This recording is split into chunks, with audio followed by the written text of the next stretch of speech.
1% dari orang kaya di Indonesia itu menguasai 50% perekonomian Indonesia. Kekayaan 4 orang terkaya RI setara harta 100 juta warga miskin.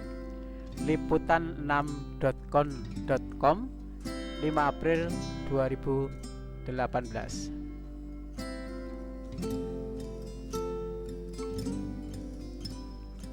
Liputan6.com Jakarta. Ketimpangan ekonomi di Indonesia dinilai masih cukup tinggi. Hal tersebut karena Indonesia masih menganut sistem ekonomi liberal. Hal ini terlihat dari perbandingan kekayaan segelintir orang setara dengan harta jutaan warga miskin. Ini diungkapkan Managing Director Political Economy and Policy Studies PEPS Antoni Budiawan. Ekonomi Indonesia saat ini sangat liberal yang terlihat bahwa 4 orang terkaya Indonesia setara bahkan lebih dari 100 juta kekayaan penduduk miskin, ujar Antoni saat memberi paparan pada acara seminar ekonomi di era Jokowi di Jakarta, Kamis 5 April 2018.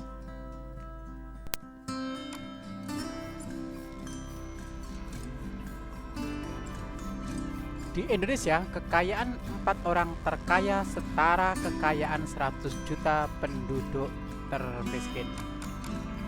Lembaga Oxfam menyebutkan harta total 4 orang terkaya di Indonesia yang tercatat sebesar 20 miliar dolar AS setara dengan gabungan kekayaan 100 juta orang termiskin. Dalam laporannya, Oxfam menyatakan kekayaan 4 miliarder terkaya di Nusantara tinggi dari total kekayaan 40% penduduk miskin atau sekitar 100 juta orang. Indonesia masuk dalam 6 besar negara dengan tingkat kesenjangan ekonomi tertinggi di dunia. Pada tahun 2016, 1% orang terkaya memiliki hampir setengah atau 49% dari total kekayaan populasi.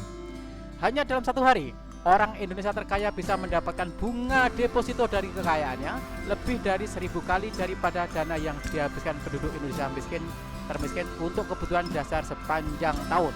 Jumlah uang yang diperoleh setiap tahun dari kekayaan itu bahkan akan cukup untuk mengangkat lebih dari 20 juta orang Indonesia keluar dari jurang kemiskinan. Saya ulang lagi, hanya dalam 1 hari. 1 hari ini orang Indonesia terkaya bisa mendapatkan bunga, hanya bunganya aja, bunga deposito dari kekayaannya lebih dari 1000 kali daripada dana yang dihabiskan penduduk Indonesia termiskin untuk kebutuhan dasar sepanjang tahun. Gila nggak ini, coba perhatikan. Hanya dalam 1 hari bunga depositonya aja, bunganya saja lebih dari 1000 kali daripada dana yang dihabiskan penduduk Indonesia termiskin untuk kebutuhan dasar sepanjang tahun. Coba perhatikan, kalau Anda tidak merasa gerah dengan soal ini, Anda munafikun nasionalisme.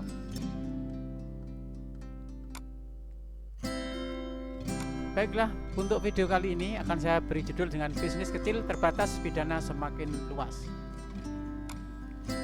Agar lebih memahami materi dalam video ini, saya sarankan untuk melihat juga video berjudul Penggelembung Kekayaan dan Pemimpi Kekayaan atau Penggelembung Kekayaan vs Pemimpi Kekayaan. Silakan Anda cari video yang berjudul tersebut.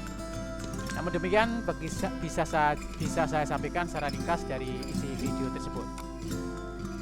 Dalam wawancara antara Menteri Keuangan Ibu Sri Mulyani dan pembawa acara Rossi disebutkan bahwa 1% orang kaya di Indonesia menguasai 50% perekonomian Indonesia. Berita di Liputan 6, kekayaan 4 orang Indonesia setara dengan kekayaan 100 juta orang Indonesia.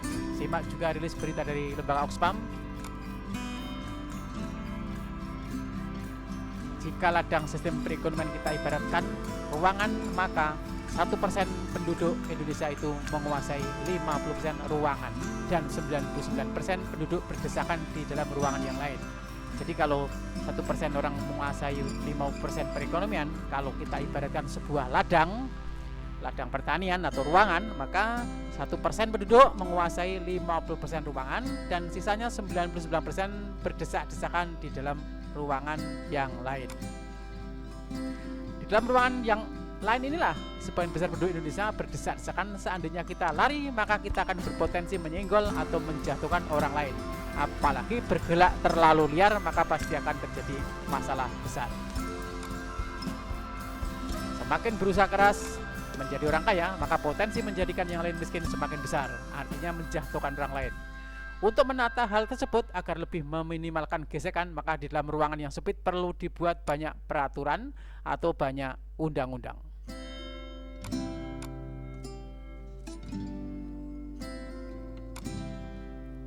Di dalam ruangan inilah semua usaha atau paling tidak sebagian besar bisnis yang ada adalah bisnis real. Untuk menjadi kaya dalam bisnis real menjadi sangat sulit. Kalau toh berhasil menjadi kaya secara langsung maupun tidak langsung, sebenarnya potensi besar menjatuhkan atau memiskinkan yang lain. Yang satu menjadi kaya, yang lain menjadi miskin. Disinilah sebenarnya bercokol pemimpi kekayaan. Di dalam sektor real ini adalah pemimpi kekayaan, karena benar-benar sulit untuk menjadi kaya. Tandanya di dalam ruangan ini banyak motivator yang menjual mimpi sebagai materi belajarnya. Kita harus bermimpi, kita harus bermimpi. Itulah tanda-tandanya.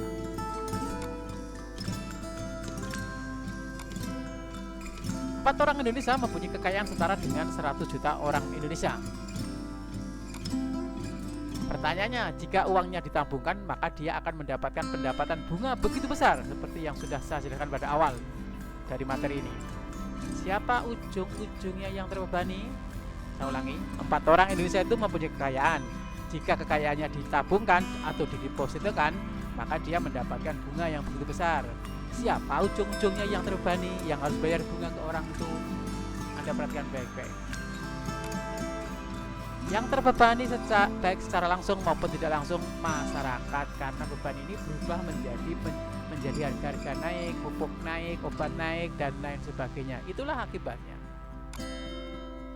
Artinya 100 juta orang itulah yang selalu terbebani untuk memberikan kekayaannya kepada minoritas. Ini orang 100 juta orang miskin itu harus memberikan kekayaannya, harus memberikan pendapatannya kepada yang minoritas ini. Seperti telah disinggung di atas, di dalam ruang yang dihuni oleh sebagian besar penduduk ini harus banyak ya. Usaha apa kira-kira? Misalnya Anda membuka usaha di bidang minuman herbal yang dikemas. Di awal Anda mulai berproduksi, Anda harus sudah mengantongi izin dari Dinas Kesehatan yang disebut PIRT. Kalau tidak mempunyai izin ini, maka Anda sudah melangkah kepada potensi kena pelanggaran. Dan ini berpotensi mengarah kepada pelanggaran pidana. 1. Apabila Anda mengemas minuman tersebut dan masuk sebagai minuman kesehatan, maka Anda harus mengurus izin ke BPOM. Mencantumkan komposisi dan batas kedaluarsa. Kalau komposisi yang Anda tulis tidak sama, bahkan kemungkinan Anda kesalahan sedikit saja, Anda berpotensi melanggar undang-undang konsumen atau KUHP penipuan atau undang-undang perdagangan atau undang-undang kesehatan. Ini sudah ada 3 undang-undang, berarti tidak hanya 1 tadi. 1, 2, 3, 4 sudah ada potensi pelanggarannya ke sana.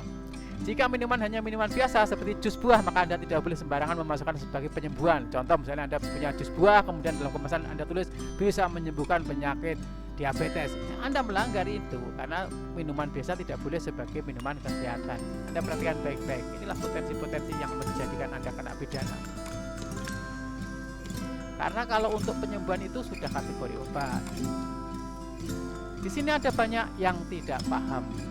Jika Anda sembarangan menuliskan kata halal dalam kemasan padahal belum lewat izin dari Halal MUI, maka Anda juga berpotensi melanggar undang-undang. Undang-undang apa? Ya penipuan, ya undang-undang perdagangan, macam-macam. Jadi hanya akan mengemas minuman herbal saja Anda sudah menghadapi berbagai banyak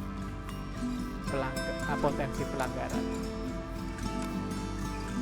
Itu baru salah satu contoh usaha real yang banyak dilakukan oleh masyarakat yang bergerak dalam usaha kecil. Kalau Anda benar-benar memahami hukum, maka dipastikan Anda tidak akan bisa bergerak. Aturan dibuat begitu banyak dan ketat karena untuk membuat ruangan sempit ini tetap bisa dihuni. Inilah ruangan yang sempit supaya tidak bersinggol-singgolan, maka dibanyak aturan. Aturan itulah yang dimaksud undang-undang tadi. Siapa yang membuat ruangan menjadi sempit atau berhimpit-himpitan ini? Ya saudara simpulkan sendiri. Demikianlah video kali ini. Terima kasih atas perhatiannya.